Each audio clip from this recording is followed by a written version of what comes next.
everyone. How you doing? Welcome to the Loomis Show. If it's your first time here, hit that like button, subscribe up, and we have a great positive show tonight. Now, ever since I started, though, the Loomis Show, I started going more into the music shorts and,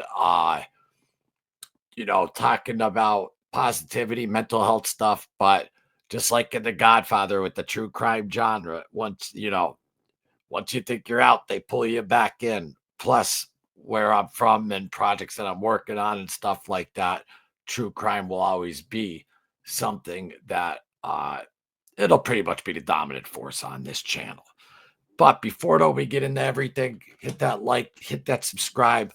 I want to give a big thank you to one of our subscribers, John Shar from out there in Pittsburgh.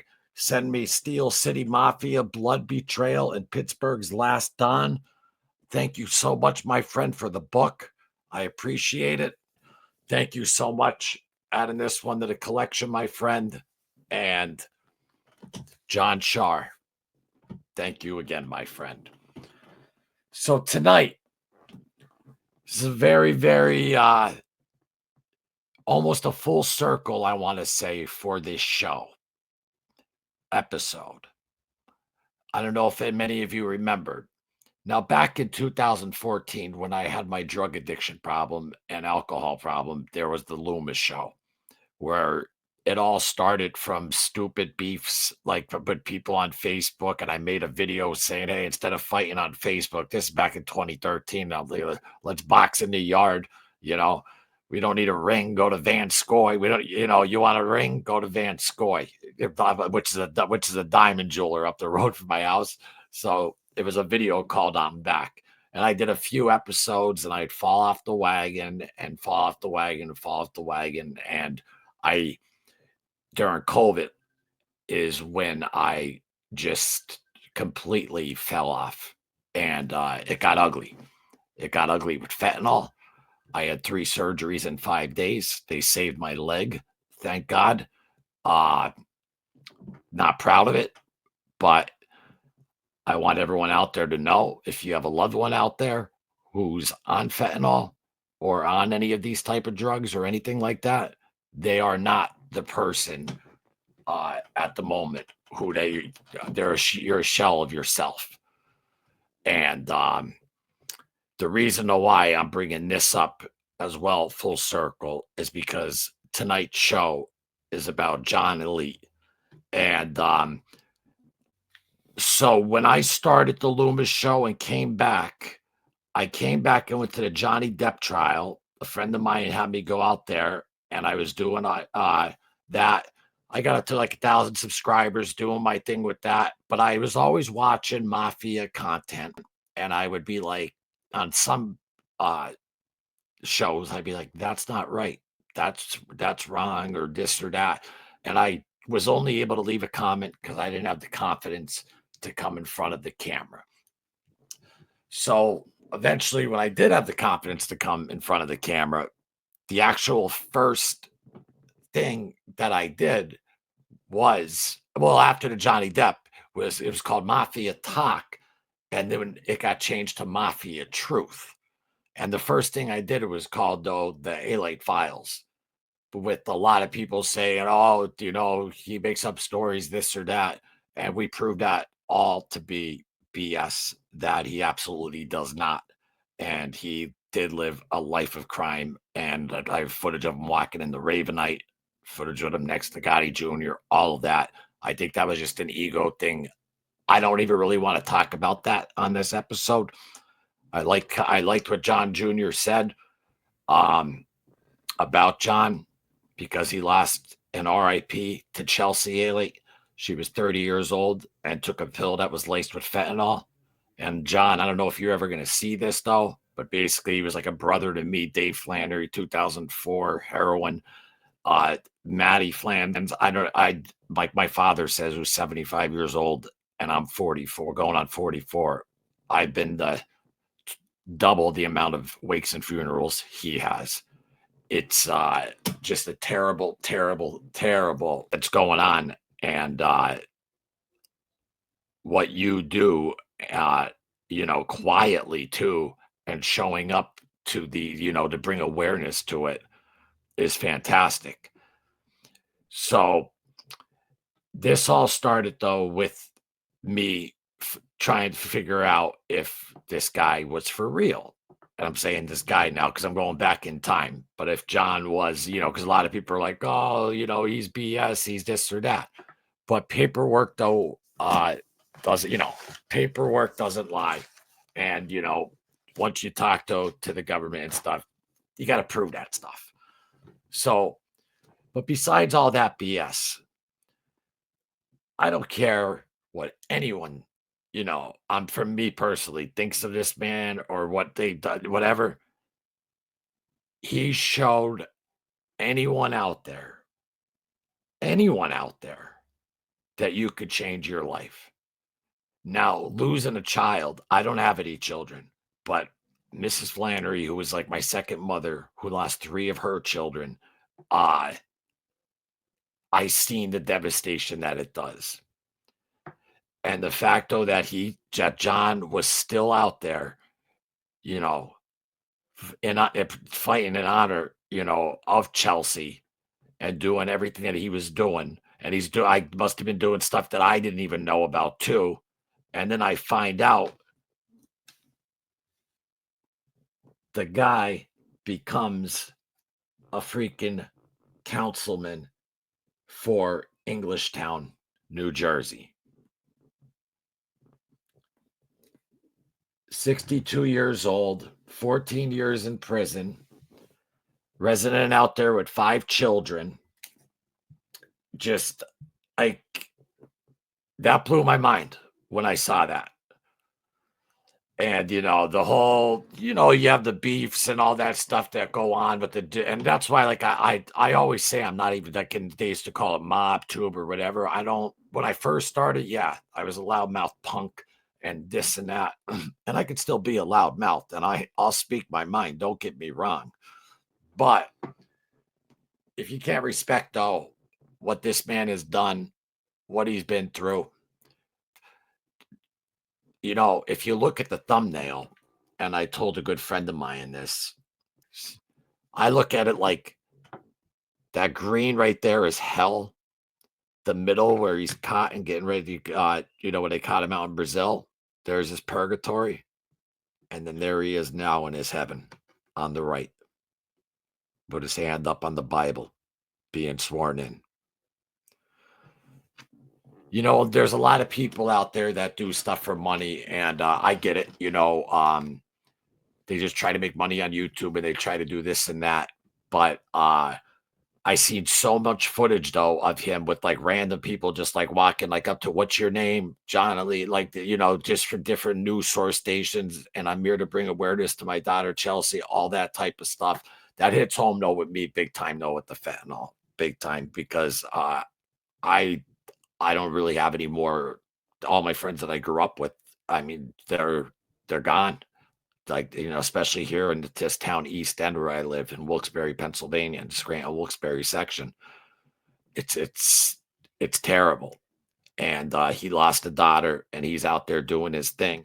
And then I find out though he becomes a councilman, which is, and he's always, he talks about his political stuff and about like the Epstein and all the BS. And like, he's very intelligent.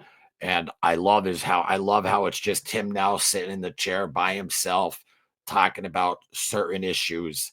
And, you know, but to see someone, anyone out there who's hurting or struggling, or you're in a gang life, or you're addicted to drugs.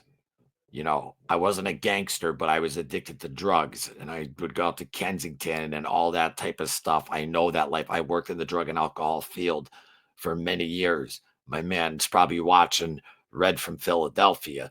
You know how many people we'd have to try to bring back. And and just seeing their last glimmer, it's ugly. It's absolutely ugly. So salute to you though, John, for bringing awareness though to fentanyl, and congratulations. I mean, we're talking about this man was 100%. undoubtedly a stone cold gangster. When I went out to try to figure this all out, I'm like, well, listen, the internet is undefeated. You can't make up things. I don't take side. Why am I going to be biased or be this or that?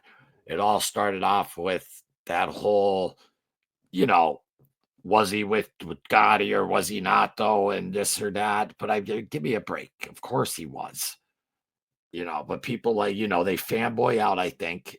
And I just think that these two gentlemen right here, though, need to just, John Jr. is a citizen. John Elite's a citizen, now councilman. That's in the past. We all have a past.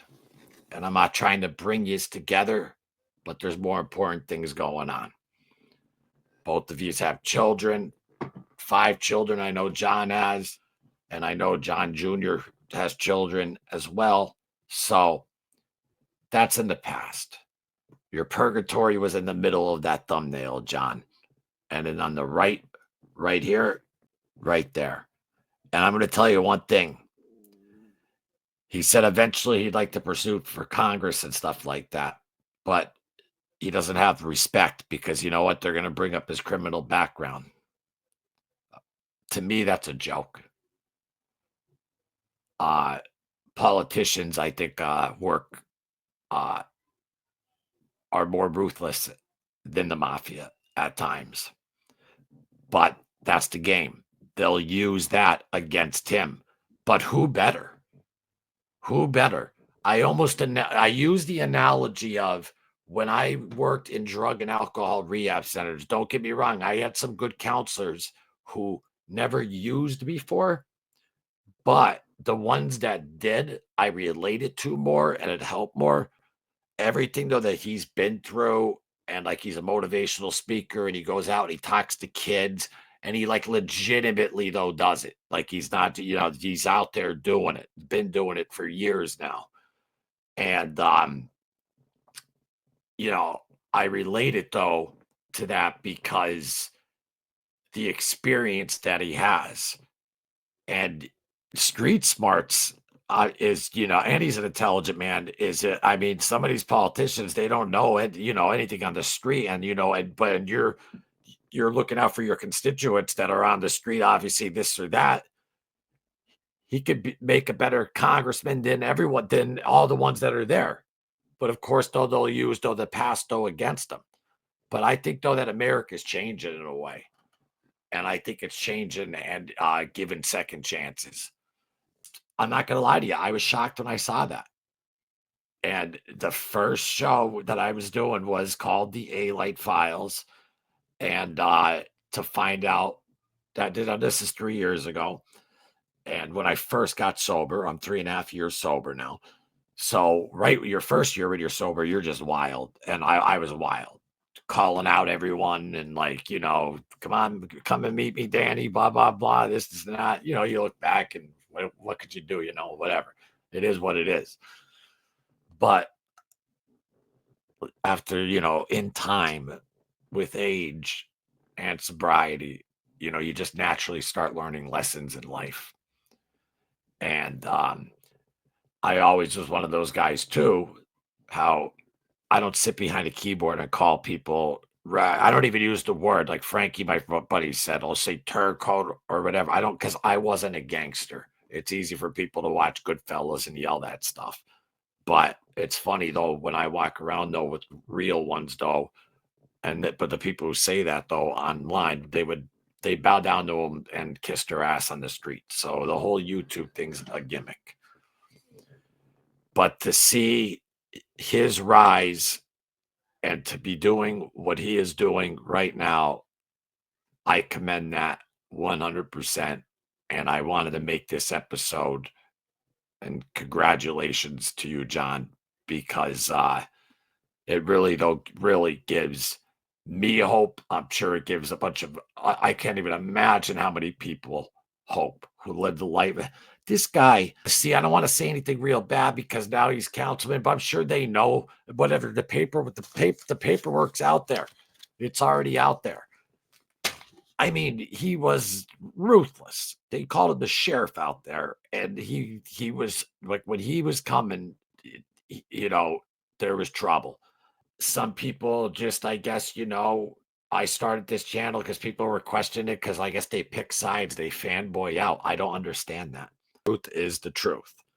So we figured that out, that he absolutely was the real deal. And before anyone even knew about him, when that book came out on the Butcher with Tommy Karate, there's even a passage in there saying that Junior was talking about getting John Alito to handle something with Tommy Karate, and now some of you are going to be like, "Oh, well, Tommy Karate would do whatever." I don't have posters of Tommy Karate hanging up in my room. Okay, I do though have a plaque of this man here because he did a lot for this area and was man of the year. And everyone just looks at the gangster aspect of it though. And I'm very friendly with the family. But my point is, I'm not a fanboy. I love seeing comeback stories. And I mean, this is a movie in a way when you think about it. Absolute, unbelievable. And to most people would just, and I mean, if John sees this, I'm not trying to get him upset or nothing, but RIP again to Chelsea Elite at 30 years old. Chelsea Elite, um, because she took, they press these pills and there's fentanyl in them, and then boom, she's gone at 30 years old. Uh, and for him, though, to still, I mean, that cripples people. I know people, parents that happen to that are still in bed, that are just eating Xanax and Valiums all day. They don't even, they get up just to go to the bathroom and go back to their bed. As everyone knows, no parent should ever bury a child. And for him to step up and do what he does and raise the awareness, that alone already, deserves a lot, because a lot needs to be done with that, with the fentanyl. But the fact, though, that he's a councilman, and I think he said, like, yeah, 75% of them, though, are corrupt, or I read an article. I don't quote me on it, though, but yeah, they are. But they'll use that to his advantage if he's rising up. But John, just know this: even if you don't ever become Congress or whatever, you're a councilman, my man. You're a councilman in Englishtown, New Jersey. You got out of prison. You have 5 children. You have a home. You're part of the community now. 62 years old, doing it right.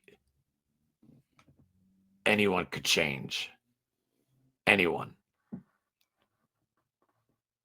I believe this is when they got him, though, when he was on the run in Brazil and extradited him. Or no, I believe it's this. I could be wrong. Yeah, I think it is when they first. Yeah, that's actually when they caught him in Brazil, when he was standing in front of all the cameras, then went there and then got extradited back. And then the whole other story that happened with, I'm not going to get into all that BS. Staying on the positivity aspect of it.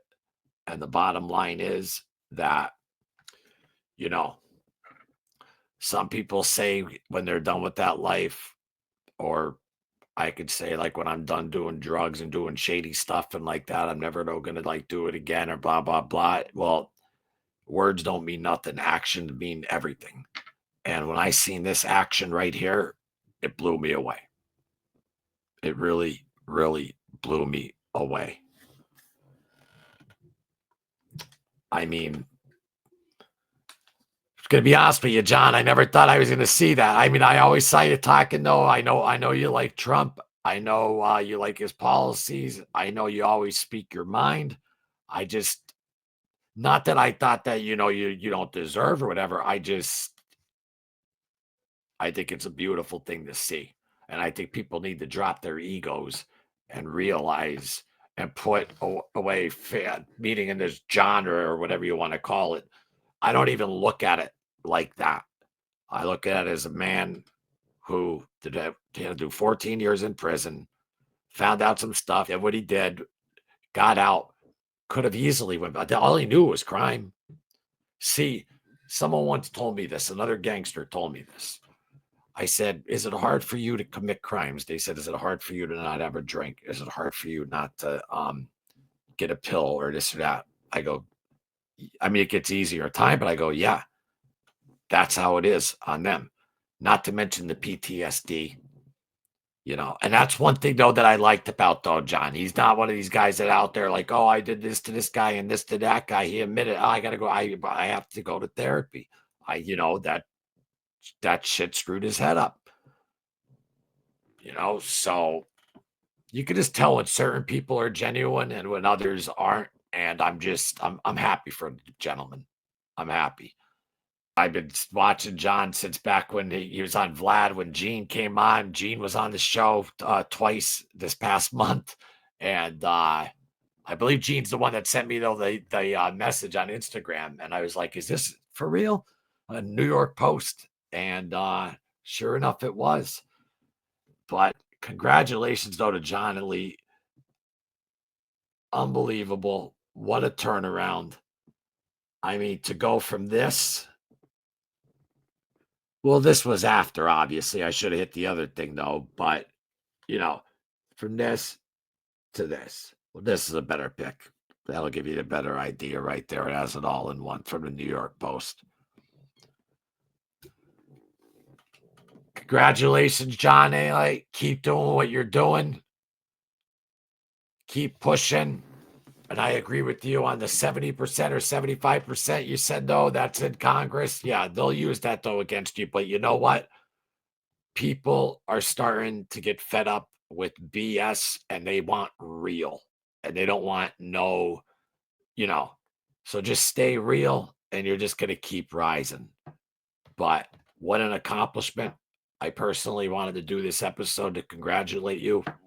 Hopefully you see it sometime because I started off in this genre with you in a way, in a distance, with the Alite files, and I know you know what I'm talking about.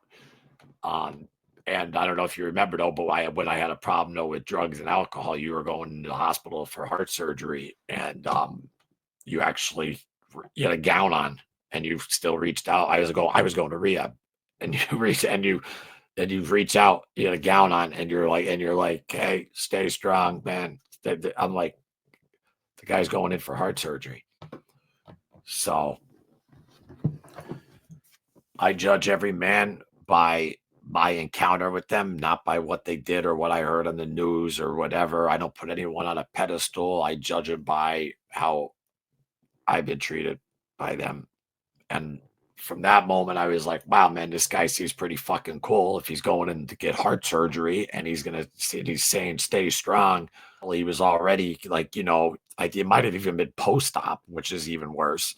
But meaning worse, like you're out of it. But just an unbelievable story. Last night we had a wild live, so that's why I lost my voice, and I know my voice is already sounds like I smoke 100,000 cigarettes a day, but that's just my voice. But we had a crazy live last night. But again, congratulations. You could go from being on the run in Brazil to this. And if nobody could respect that, then I don't know what to tell you, but you have all my respect in the world. Congratulations, John Alite, and RIP to Chelsea Alite. And anyone out there who's suffering with addiction, there's hotline. You don't need insurance. Also, if anyone's from the Scranton Wilkes-Barre area, you could contact me or contact Wyoming Valley Drug and Alcohol. They'll get you right in. You don't need insurance or anything like that. If you just need an ear just to listen to, my email is up and my Instagram. DM me. I get back to every single one who messages me. I get back to, because sometimes people just need someone there to listen, for them to listen to. So I'm here for you. All right, that pretty much though wraps it up. Again, congratulations, John. Keep it going. Subscribe to the content, guys. And just this just goes to show you that no matter how bad it looks, I'm sure the first day he went inside, he never imagined that this would be going on. So all the respect in the world, from Gangster to Councilman. Funny thing though is that you could go from Gangster to Councilman, now dealing with gangsters in the suit in Congress. Not talking about your area, but you know how politicians are and how they operate. But I think you're going to do a hell of a job, John. All right, everyone, that's it. Thank you so much. Subscribe up to the Loomis Show. If you like the content, hit the like button, share if you want. And big congratulations again to John. And I will see you next time on the Loomis Show. Take care, guys, and stay safe out there.